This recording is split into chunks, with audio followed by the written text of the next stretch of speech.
नमस्कार मित्रांनो, तुमच्यासुद्धा कम्प्युटर सुरू केल्यानंतर किंवा लॅपटॉप सुरू केल्यानंतर खूप सारे ॲप ऑटोमॅटिकली सुरू होत असणार. तर ते सेटिंग कशाप्रकारे ऑफ करायची हे मी आज तुम्हाला आजच्या व्हिडिओमध्ये सांगणार आहे. तर त्यासाठी सिंपल मित्रांनो, Windows+X ही शॉर्टकट की तुम्हाला प्रेस करायची आहे. ही शॉर्टकट की प्रेस केल्यानंतर इकडे तुम्हाला दिसणार टास्क मॅनेजर या ऑप्शनवरती क्लिक करा. इथे क्लिक केल्यानंतर बघा तुम्हाला अशा टाईपचं दिसणार प्रोसेसर, ठीक आहे, परफॉर्मन्स वगैरे अशा प्रकारचे तुम्हाला दिसून येणार. त्याच्यामध्ये तुम्हाला दिसणार स्टार्टअप.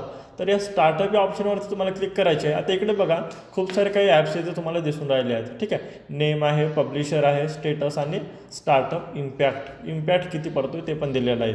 ओके, आता बघा ज्या ठिकाणी डिसेबल असं लिहून आहे, ठीक आहे, म्हणजेच ते काय आहेत ऑलरेडी डिसेबल आहेत, त्याला आपण इनेबल करू शकतो. ओके, स्टेटस दाखवला. आता जे बाकी इनेबल आहेत ते तुम्हाला डिसेबल करायचे आहेत. म्हणजे कशासाठी, जर सपोज आता विंडोज सिक्युरिटी नोटिफिकेशन भरपूर तुम्हाला जर त्रास देत असेल तर याला डिसेबल करून घ्या. सध्या इनेबल आहे, याला तुम्ही डिसेबल करू शकता.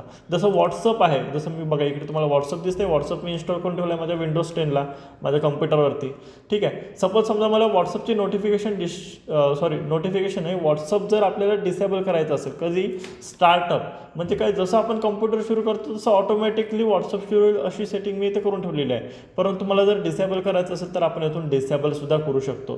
स्क्रीन रेक हा एक सॉफ्टवेअर आहे स्क्रीन रेकॉर्डिंग करण्यासाठी, तर हा सुद्धा ऑटोमॅटिक इनेबलवरती मी ठेवला आहे, ठीक आहे. असे म्हणजे भरपूर सारे ॲप्स तुम्हाला इथं दिसून येतील की जे इनेबल आहेत ऑलरेडी, तर त्याला तुम्ही डिसेबल करू शकता तुमच्या आवश्यकतेनुसार.